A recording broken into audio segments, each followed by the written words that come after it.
Sarvepalli doctor Radhakrishnan एक ऐसे व्यक्तित्व जिन्होंने भारत पर ही नहीं बल्कि विश्व पटल पर अपनी अमिट छाप छोड़ी। जिनका जन्म तमिलनाडु प्रांत में 1888 ईस्वी में हुआ तो उनके परिवार ने सोचा कि यह उनके कुल का दीपक है, परंतु वह विश्व में सूर्य बनकर चमके।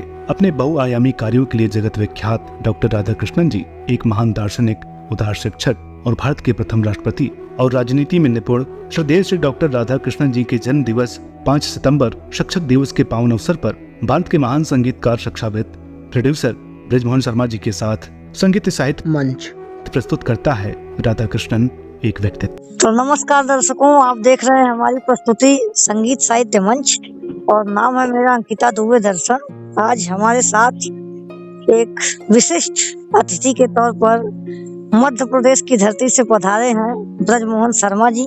तो सर, आपका बहुत बहुत स्वागत है।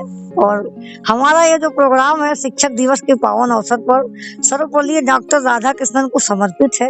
और इस प्रोग्राम की कड़ी को, इस प्रोग्राम के श्रृंखला को हमारे श्रीदेव टीवी के चीफ एडिटर और ऑनर श्री कौशल राज सिंह जी प्रस्तुत करेंगे और हम उनसे रिक्वेस्ट करेंगे कि भैया इस श्रृंखला को आगे बढ़ाने का प्रयास करिए। थैंक यू अंकित ने जो मुझे संगीत साहित्य मंच पर आने का अवसर प्रदान किया।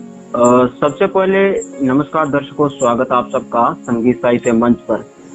आज है 5 सितंबर, जो कि आज का दिन सभी अध्यापकों और विद्यार्थियों के लिए सुनहरा दिन है, क्योंकि आज का जो दिन है 5 सितंबर एक ही बहुत ही विशिष्ट और एक विशेष दिन हम लोगों के लिए कह सकते हैं कि एक सुनहरा दिन है। क्योंकि शिक्षक जो होता है, शिक्षक के बिना हम शिक्षा को प्राप्त नहीं कर सकते। हम अपने जीवन में कितने ही बड़े और कामयाब इंसान क्यों न बन जाए, लेकिन हमें अपने शिक्षक को कभी नहीं भूलना चाहिए। शिक्षक एक पेड़ की तरह होता है जो अपने सभी विद्यार्थियों पर ज्ञान की छाव हमेशा बनाए रखता है। और आज इसी 5 सितंबर पर हम 5 सितंबर के इस मौके पर एक ऐसा दिन है जिसे सेलिब्रेट करने जा रहे हैं, क्योंकि 5 सितंबर को आज का दिन सभी अध्यापकों और विद्यार्थियों के लिए सुनहरा दिन है, क्योंकि आज है डॉक्टर सर्वपल्ली राधाकृष्णन नागर जी का जन्म दिवस। और इस सुनहरे दिन के सुनहरे मौके पर हमारे मुख्य अतिथि हैं बृजमोहन शर्मा जी, जो कि मध्य प्रदेश की पावन धरती से हमारे इस टॉक शो के कॉल कॉन्फ्रेंस में हमारे साथ जुड़े हैं। और आज ये संगीत साहित्य मंच के सभी दर्शकों के लिए और हमारे लिए बड़े गर्व की बात है। तो बृजमोहन जी, बहुत बहुत स्वागत है आपका संगीत साहित्य मंच पर। जी, संगीत साहित्य के मंच पर मैं सभी को शिक्षक दिवस की हार्दिक शुभकामनाएं देता हूं।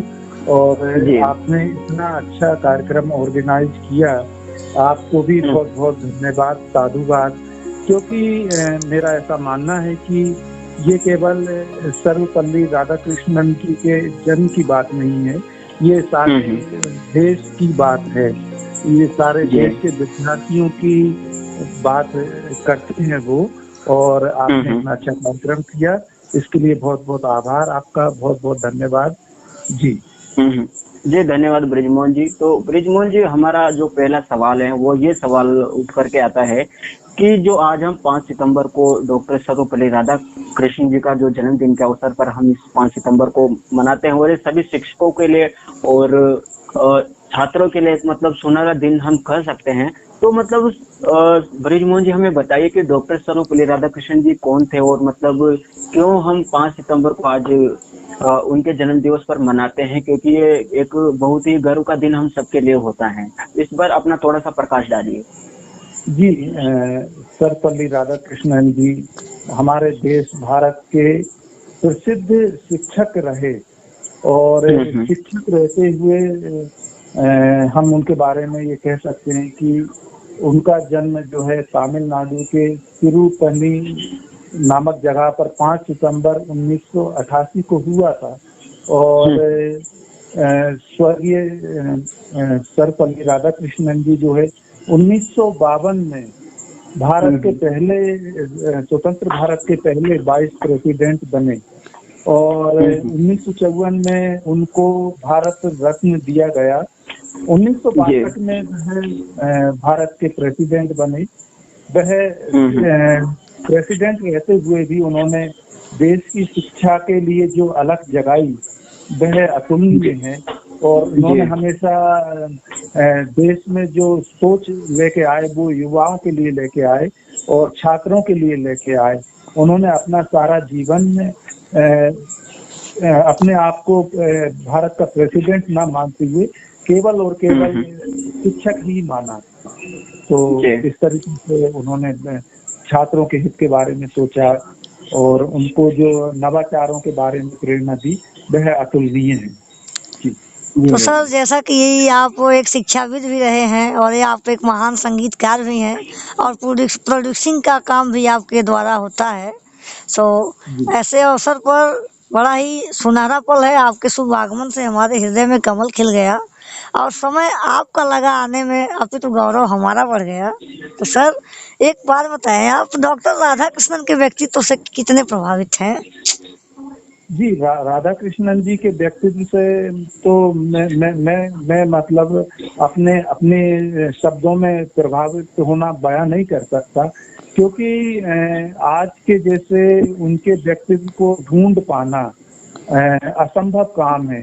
उन्होंने बचपन से जो संघर्ष किया, जो जिस सादगी से उन्होंने जीवन जिया, वह आज के चमक धमक के जमाने में देखने को नहीं मिलता। और जो सेवा की भावना उनमें रही राधा कृष्णन जी में, वो कहीं पे भी आज के जमाने में देखने को नहीं मिलती। उनके बारे में तो यही कहा जा सकता है कि ज्ञान देने वाले गुरु का बंधन है, उनके चरणों की धूल भी चंदन है। हम यदि उनके धूल भी को स्पर्श कर लें, उनकी धूल के समान भी हो जाएं, तो वह हमारे लिए चंदन के समान होती है। जी। अंकिता कंटिन्यू कीजिए अपना सवाल। यस। तो इस प्रकार डॉक्टर राधा कृष्णन हमारे यहाँ एक दार्शनिक के तौर पे भी उन्होंने काम किया और शायद जब तमिलनाडु प्रांत में इनका जन्म हुआ होगा तो कोई ये जाना भी नहीं होगा कि मतलब ये जो हमारे जैसे होता नहीं है, जब जन्म होता है एक बच्चे का तो लोग यही कहते हैं कि हमारे कुल का दीप है, परंतु वो विश्व का सूर्य बनकर चमकेगा कोई नहीं जानता था सर। तो और आज के परिवेश में अगर डॉक्टर राधा कृष्णन को देखा जाए तो वास्तव में बहुत बड़े हस्ती थे और हमारे भारत के लिए उन्होंने वो सारे काम कर लिए जो उनके महानता को सिद्ध करता है। परंतु सर एक सवाल, मेरा प्रश्न है आपसे, हमारे यहाँ प्राचीन काल से गुरु परंपरा रही है, तो हमारे यहाँ गुरु पूर्णिमा ऑलरेडी मनाया जाता है हर साल आषाढ़ के पूर्णमासी के अवसर पर। तो ये 5 सितंबर को शिक्षक दिवस मनाने का क्या प्रयोजन रहा? जी, डॉक्टर राधा कृष्णन वॉलेंटियर विश्वविद्यालय आंध्र प्रदेश में 1931 से 1936 तक वाइस चांसलर भी रहे। अच्छा। ऑक्सफोर्ड विश्वविद्यालय में 1936 से 1952 तक प्रोफेसर रहे। कलकत्ता विश्वविद्यालय के अंतर्गत आने वाले जॉर्ज पंचम कॉलेज के प्रोफेसर के रूप में उन्होंने 1937 से 1941 तक कार्य किया। 1939 से 1948 तक बनारस के हिंदू विश्वविद्यालय के वो चांसलर रहे। और हम शिक्षक दिवस को मनाने की बात करें तो उन्होंने शिक्षा के क्षेत्र में जो अलग जगाई, क्योंकि जब भारत आजाद नहीं हुआ था तब भी और भारत आजाद हुआ इसके बाद में भी इन्होंने जितना महत्वपूर्ण कार्य किया है शिक्षा के क्षेत्र में शायद ही कोई व्यक्ति कर पाया हो। और वर्षों तक देश की सेवा देने के बाद में जो है इनका जो भारत के जो लोग हों, भारत के स्टूडेंट्स हों, उनमें जो सनातनी गुरुकुल परंपरा की शिक्षा के साथ में आधुनिक शिक्षा का जो इन्होंने जुड़ाव किया और इन्होंने जो संस्कार की बात रखी शिक्षा के साथ, वह अतुलनीय है। और उनका जो है आदर्श के रूप में सारा देश मानता है और उनके महानतम कार्यों के कारण ही शिक्षक दिवस मनाया जाता है, क्योंकि उन्होंने अपने आप को भारत का राष्ट्रपति कभी नहीं माना, उन्होंने हमेशा अपने आप को देश का शिक्षक ही माना। और क्योंकि सारा जीवन उनके शिक्षा के लिए रहा और उन्होंने जितना काम शिक्षा के क्षेत्र में किया शायद ही कोई कर पाया हो, इसीलिए इसको शिक्षक दिवस के रूप में मनाते हैं। भारत सरकार ने उनको भारत रत्न भी दिया था और इस तरह से वो हमारे देश के रत्न हैं, गौरव हैं, और हम उनका 5 सितंबर को जन्मदिन जो है एकदम शिक्षक दिवस के रूप में मनाते हैं। जी जी। तो ब्रिजमोहन जी, आप हमारे टॉक शो में आए, इससे हम गौरवान्वित हुए। तो मेरा सवाल ये है कि जो प्राचीन काल की शिक्षा थी, क्योंकि वो शिक्षा आश्रमों में दी जाती थी और उस समय केवल हमारे जो ग्रंथ थे, हमारे जो उन्हीं को पढ़ाया जाता था, परंतु जो आज की शिक्षा और पुरानी शिक्षा में अगर अंतर देखा जाए तो आज के स्टूडेंट्सों को, छात्रों को मैथमेटिक्स पढ़ाया जाता है और इधर से अंग्रेजी सब्जेक्ट उनको पढ़ाया जाता है। तो मतलब पुरानी शिक्षा और आज की शिक्षा में इतना अंतर क्यों आ गया है? क्योंकि आज हमें क्यों उन ग्रंथों से, इन सब से वंचित किया जा रहा है? जी जी, बिल्कुल आपने ठीक कहा। हाँ। कि गुरुकुल में शिक्षा दी जाती थी, लेकिन गुरुकुल तक हर व्यक्ति नहीं जा पाता था, क्योंकि बच्चों के ऊपर बाल्यकाल से ही पारिवारिक जिम्मेदारियां उस समय पर रहती थी। और लेकिन जो लोग अपने परिवार को चला नहीं पाते थे, वो लोग शायद गुरुकुल में बच्चों को ना भेज पाए। और जो राजा महाराजा रहते थे या फिर जो सक्षम लोग रहते थे, वो गुरुकुल में छात्रों को भेज देते थे। प्राचीन शिक्षा बालक के मानसिक विकास पर बल देती थी, जिसके अनुसार केवल ज्ञानार्जन को ही शिक्षा का एकमात्र उद्देश्य माना जाता था। शिक्षा की आधुनिक धारणा के अनुसार शिक्षा शास्त्री व्यक्ति की प्रकृति का अध्ययन करते हुए मानसिक विकास के साथ साथ उसके शारीरिक, सामाजिक और आध्यात्मिक विकास पर भी बल देता है। पूर्व काल में थोड़ा सा ये एक चीज देखने के लिए आती थी कि विज्ञान और आध्यात्म वो दोनों को साथ में लेकर चलते थे, इसमें संदेह नहीं है। आज आधुनिक काल में बहुत सारी चीजें ऐसी आ गई हैं, जैसे वो धर्म की बातों को थोड़ा सा अवॉइड करते हैं। वैदिक शिक्षा की अगर हम बात करें तो उसमें पुस्तक विमान की बात कही गई है। महाभारत काल की बात करें तो संजय जी के पास में दिव्य दृष्टि की बात कही गई है। और भी अनेक ऐसे उदाहरण हैं जो कि आज यथार्थ में लागू हो रहे हैं। लेकिन दोनों में अंतर ये है कि शिक्षा जो है केवल आज सूचनाओं के तंत्र तक भी सीमित होती जा रही है कई जगह पर। पूर्व में वो धर्म से, संस्कृति से, आध्यात्म से जोड़ के रखते थे, जो कि मानव के सर्वांगीण विकास के लिए जरूरी थी। आज शिक्षा को लोगों ने रोजी रोटी कमाने का माध्यम बना लिया है, जो कि बहुत ही सुखद पहलू है। और कई जगह हम देखते हैं कि शिक्षा में कहीं ना कहीं गिरावट भी आ रही है। लोग पढ़े लिख तो रहे हैं, लेकिन जहाँ संस्कारों की बात की जाए, जहाँ सभ्यता की बात की जाए, जहाँ मूल्यों की बात की जाए, तो वहाँ कहीं ना कहीं गिरावट देखने को मिल रही है। विज्ञान पे और चांद पे तो हम पहुंच रहे हैं, और लेकिन जहाँ मूल्यों की बात की जाए तो वहाँ थोड़ा सा विचार करने की बात है। तो मेरा ऐसा मानना है कि इस दौर में, इस समय में व्यक्ति को शिक्षा देने के साथ साथ एक आंदोलन चलाने की जरूरत है। बेटा पढ़ाओ, बेटी पढ़ाओ, साथ में संस्कारवान भी बनाओ। सही बात है। जी बिल्कुल। ये बहुत बड़ी बात आपने कहा। बिल्कुल अंकिता, बिल्कुल। तो इसी से मेरे अंदर एक सवाल और पैदा होता है, और मैं पूछना चाहूंगा ब्रिजमोहन जी आपसे कि मतलब मेरा सवाल ये है कि जिस हिसाब से आपने जवाब दिया, तो क्योंकि उस समय शिक्षा का मतलब कुछ और ही होता था। क्योंकि उस समय जैसे हम बात करें महाभारत काल की, तो जैसे अर्जुन गुरु आचार्य द्रोण का इतना सम्मान करते थे, और जब भी वो कहीं पर भी अपने शिक्षा का जब प्रदर्शन वो करते थे, अपने शस्त्र विद्या का, तो वो उससे पहले द्रोणाचार्य को याद करते थे, उनको नमस्कार करते थे। परंतु आज के टाइम में वैसा कुछ नहीं रहा। जिस समय हम शिक्षा ले रहे होते हैं, जिस समय पढ़ रहे होते हैं, उसी समय हम अध्यापक को ध्यान में रखते हैं। उसके बाद जब हमारा कोई जॉब हो जाता है, जॉब लग जाता है, तो फिर हम टीचर को बिल्कुल याद भी नहीं करते हैं, और हम अपने हिसाब से चलते हैं। तो मतलब उस जमाने में एक अध्यापक को एक गुरु, एक भगवान माना जाता था, क्योंकि गुरु का मतलब भी होता है कि जो अंधेरे से ज्ञान की ओर, प्रकाश की ओर लाता है, वही गुरु होता है। परंतु आज इस मतलब को आज के छात्र बिल्कुल भूल चुके हैं, और वो केवल टीचर को याद ही नहीं करते हैं। परंतु ऐसा क्यों कि आज टीचर के सामने भी एक स्टूडेंट खड़ा हो जाता है, उनके बराबरी करने पर आतुर हो जाता है? तो ऐसा क्यों पुराने जमाने में ऐसा होता था और आज हमारे जमाने में इतना क्यों बदलाव आ गया है?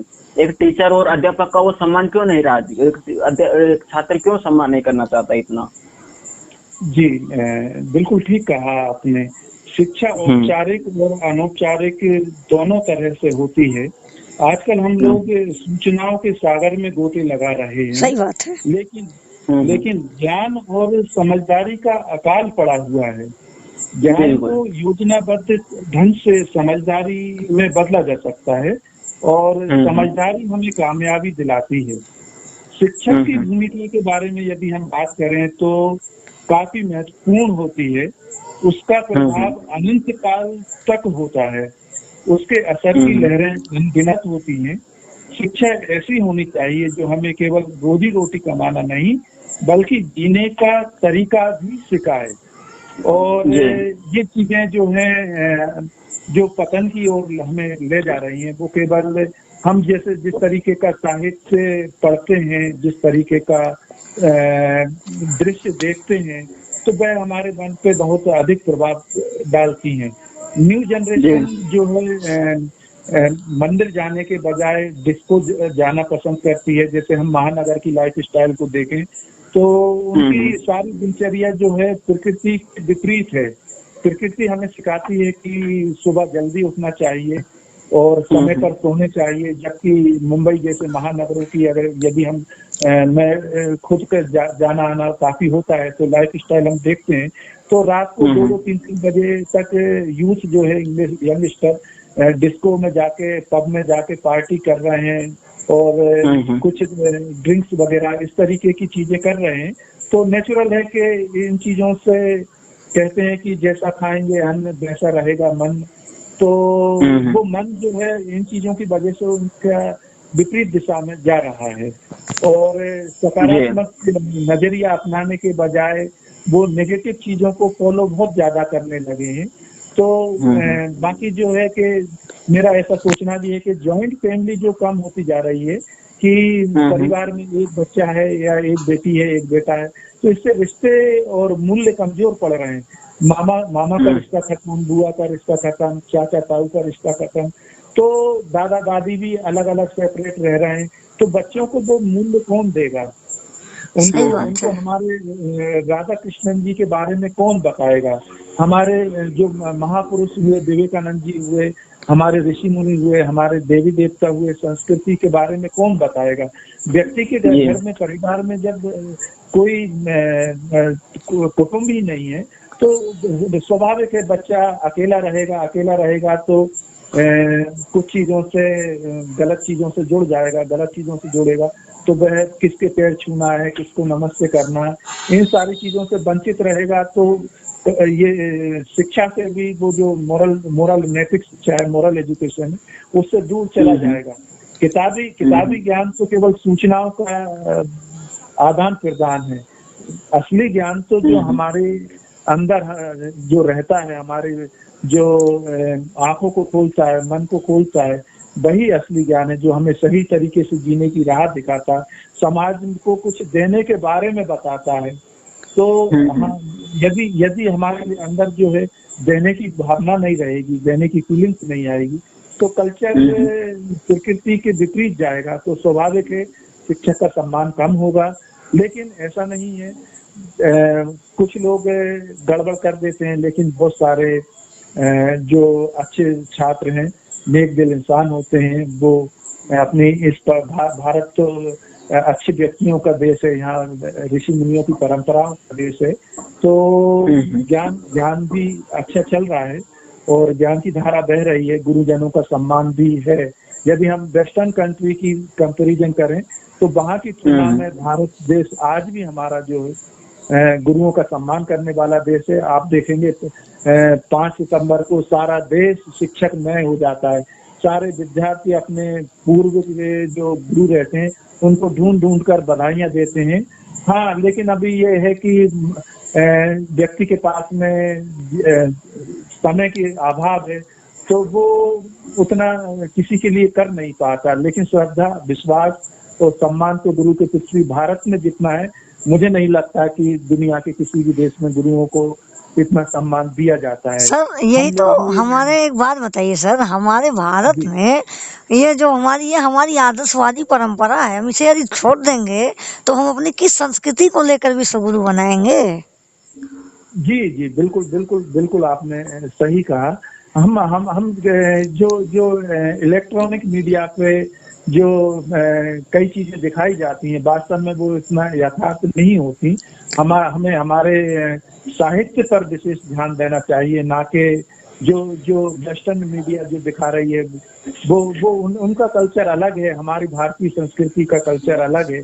हमारी संस्कृति विश्व की सबसे प्राचीन संस्कृति है और हमें इसे अक्षुण्ण रखना हमारा सभी का कर्तव्य बनता है। और संपूर्ण मानवता को पाठ पढ़ाने वाला पहला देश हमारा भारतवर्ष ही तो रहा है। बिल्कुल भारत ही है, भारत ही, और आज भी भारत ही है। हम जब अमेरिका की बात करें, हम ऑस्ट्रेलिया की बात करें, हम इंग्लैंड की बात करें, तो वहाँ रिश्तों का क्या मूल्य है। बच्चे थोड़ा सा भी समझदार हुए तो वो माँ बाप से अलग हो जाते हैं। आज हमारे यहाँ पर ये बच्चों को सिखाया जाता है कि बड़े होकर आपके माता पिता की सेवा करना, बड़ों की सेवा करना, गुरुजनों की सेवा करना, ये हमारे ब्लड में है, हमारे खून में है, हमारी सारी दैनिक जीवनचर्या में है। तो इनसे हम लोग अलग नहीं हो सकते। हाँ, ये बात अलग है कि कुछ लोग उसको प्रभाव में आ जाते हैं, बातों में आ जाते हैं, लेकिन भारत हमारा विश्व गुरु है, विश्व गुरु था और विश्व गुरु रहेगा।